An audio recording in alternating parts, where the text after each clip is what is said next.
നമുക്കിടയിൽ മഞ്ഞപ്പിത്തം ഇപ്പൊ വളരെ പെട്ടെന്ന് പടർന്നുകൊണ്ടിരിക്കുന്ന സിറ്റുവേഷനാണ് ഉള്ളത്. അപ്പൊ മഞ്ഞപ്പിത്തം എന്തുകൊണ്ടാണ് വരുന്നത്, മഞ്ഞപ്പിത്തം പകരുന്നത് നമുക്ക് എങ്ങനെ തടയാൻ പറ്റും, അതുപോലെ തന്നെ മഞ്ഞപ്പിത്തം വന്ന ഒരു വ്യക്തി എന്തൊക്കെയാണ് ശ്രദ്ധിക്കേണ്ടത്, ഇതൊക്കെ നമ്മൾ ഇന്ന് ഡിസ്കസ് ചെയ്യാൻ പോകുന്നത്. ഞാൻ ഡോക്ടർ ലെമീസ്. ഇപ്പൊ പറഞ്ഞുകൊടുക്കുന്ന മഞ്ഞപ്പിത്തത്തിന്റെ പ്രധാന കാരണം ഹെപ്പറ്റൈറ്റിസ് എ ഇൻഫെക്ഷൻ ആണ്. അപ്പൊ ഈ ഹെപ്പറ്റൈറ്റിസ് എ ഇൻഫെക്ഷൻ വന്നു കഴിഞ്ഞാൽ ആ വ്യക്തിക്ക് ഉണ്ടാവുന്ന പല ബുദ്ധിമുട്ടുകളിൽ ഒന്ന് മാത്രമാണ് മഞ്ഞപ്പിത്തം അല്ലെങ്കിൽ ജോണ്ടിസ്. അപ്പം ഈ ഒരു ഹെപ്പറ്റൈറ്റിസ് എ ഇൻഫെക്ഷൻ നമ്മുടെ ലിവറിനെ എഫക്ട് ചെയ്യുന്ന ഇൻഫെക്ഷൻ ആയതുകൊണ്ട് തന്നെ അതിന്റെ പ്രൈമറി സ്റ്റേജിൽ അല്ലെങ്കിൽ തുടക്കത്തിൽ ഡയഗ്നോസ് ചെയ്യുന്നത് വളരെ ഇമ്പോർട്ടന്റ് ആണ്. പ്രത്യേകിച്ച് ഇതൊരു പകർച്ചവ്യാധിയാണ്. ഇത് ഒരാൾക്ക് വന്നു കഴിഞ്ഞാൽ അയാളുമായിട്ട് അടുത്തിടപഴകുന്ന ആളുകൾക്ക് ഇത് പെട്ടെന്ന് പകരാൻ സാധ്യതയുണ്ട്. അപ്പൊ ഈ ഒരു ഇൻഫെക്ഷൻ നമുക്ക് തുടക്കത്തിൽ ഡയഗ്നോസ് ചെയ്യാൻ പറ്റിയാൽ നമുക്ക് അതിന്റെ പകർച്ചയുടെ വ്യാപ്തി തടയാൻ പറ്റും. അതുപോലെ തന്നെ ഈ ഇൻഫെക്റ്റഡ് ആയ വ്യക്തിക്ക് വേറെ കോംപ്ലിക്കേഷൻസിലോട്ട് പോവാതെ നമുക്ക് ഈസി ആയിട്ട് മാനേജ് ചെയ്യാൻ പറ്റും.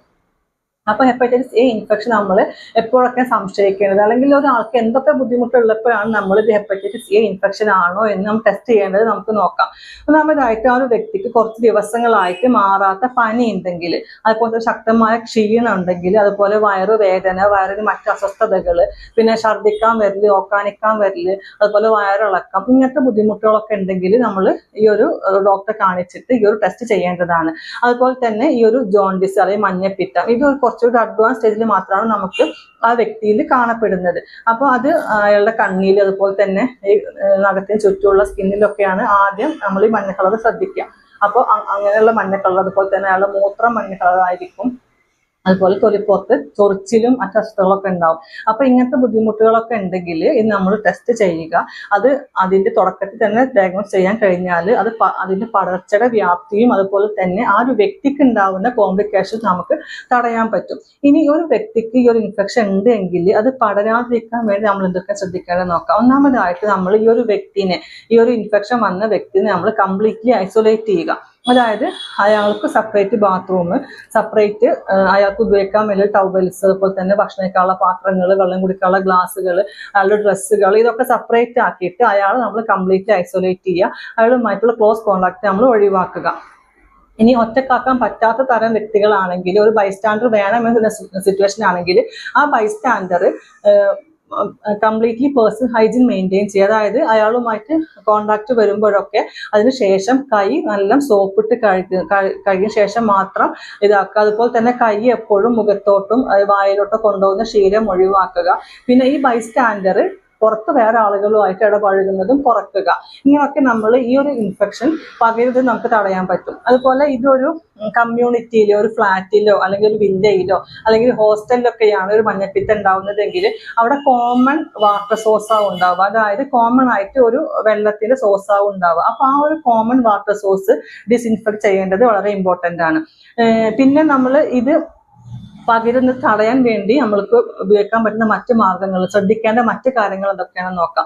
ഒന്നാമതായിട്ട് നമ്മൾ തിളപ്പിച്ചാറിയ വെള്ളം മാത്രം ഉപയോഗിക്കുക. നല്ല വെട്ടിത്തിളച്ച് ഒരു 10 മിനിറ്റോളം തിളച്ച് അത് തണുത്തതിന് ശേഷം മാത്രം വെള്ളം ഉപയോഗിക്കുക.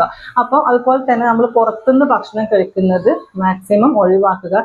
നമുക്കങ്ങനെ പുറത്തുനിന്ന് ഭക്ഷണമോ വെള്ളമോ കുടിക്കേണ്ട സിറ്റുവേഷൻ വന്നാൽ തന്നെ തണുത്ത വെള്ളം കുടിക്കാതെ ചൂടോട് കൂടിയ ചായയോ അങ്ങനെ ചൂടുള്ള വെള്ളങ്ങൾ കുടിക്കാൻ വേണ്ടി ശ്രദ്ധിക്കുക. തണുത്തതും തണുപ്പിച്ചതുമായിട്ടുള്ള വെള്ളങ്ങൾ നമ്മൾ കംപ്ലീറ്റ് ഒഴിവാക്കുക.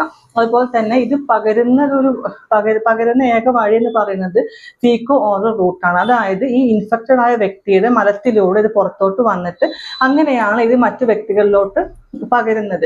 അപ്പം നമ്മൾ എപ്പോഴും ഒരു ഹൈജീൻ കീപ്പ് ചെയ്യുക. അതായത് നമ്മൾ എപ്പോഴും പ്രത്യേകിച്ച് ബാത്റൂം യൂസ് ചെയ്ത് കഴിഞ്ഞാൽ കൈ സോപ്പിട്ട് കഴുകുന്ന ശീലം ഉണ്ടാക്കുക. അതുപോലെ തന്നെ ഭക്ഷണം കഴിക്കുന്നതിന് മുന്നേ കൈ സോപ്പിട്ട് കഴുകുന്ന ശീലം ഉണ്ടാക്കുക. അതുപോലെ പാത്രങ്ങളൊക്കെ ഉപയോഗിച്ച് കഴിഞ്ഞാൽ സോപ്പിട്ട് കഴുകുക. അതുപോലെ നമ്മൾ കഴുകി വെച്ച പാത്രങ്ങൾ ഭക്ഷണം കഴിക്കാൻ വേണ്ടി എടുക്കുമ്പോൾ ഒന്നുകൂടി കഴുകിയിട്ട് ഉപയോഗിക്കുക. അതായത് നിങ്ങളൊക്കെ ഈച്ചയോ മറ്റു ജീവികളൊക്കെ വന്നിരുന്നിട്ടുണ്ടെങ്കിൽ അങ്ങനെ ഇൻഫെക്ഷൻ ഉണ്ടാവാൻ ചാൻസ് ഉണ്ട്. അപ്പോൾ നല്ല കഴുകിയ ശേഷം മാത്രം നമ്മൾ ഭക്ഷണം കഴിക്കുന്ന പാത്രങ്ങൾ ഉപയോഗിക്കുക.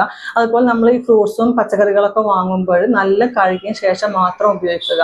അതുപോലെ ഈച്ച വന്നിരുന്ന് ഇൻഫെക്റ്റഡ് ആവാൻ ചാൻസ് ഉണ്ട്. പിന്നെ നമ്മൾ ഭക്ഷണം തുറന്ന് വെച്ച് ഉപയോഗിക്കാതിരിക്കുക. എപ്പോഴും ഭക്ഷണം മൂടി വെക്കുന്ന ശീലം ഉണ്ടാക്കുക.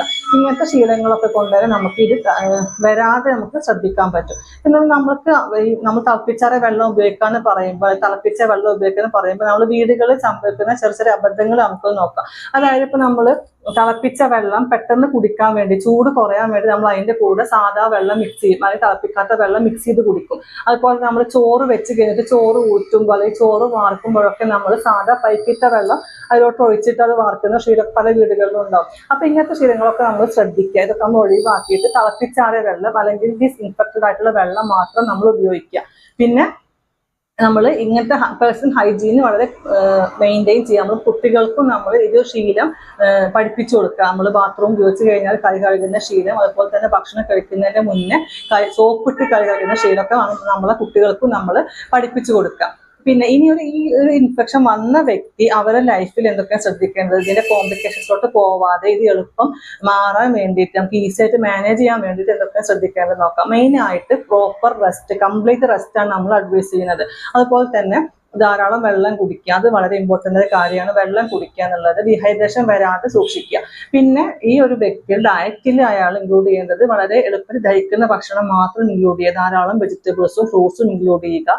അതുപോലെ തന്നെ എണ്ണയിൽ വറുത്തതും പൊരിച്ചതുമായ പലഹാരങ്ങളും മറ്റ് എണ്ണക്കടികളൊക്കെ ഒഴിവാക്കുക. അതുപോലെ പ്രോസസ്ഡ് ആയിട്ടുള്ള ഫുഡുകൾ, അതായത് ബേക്കറി പലഹാരങ്ങളും മറ്റ് പ്രോസസ്ഡ് ഫുഡുകളൊക്കെ ഒഴിവാക്കുക.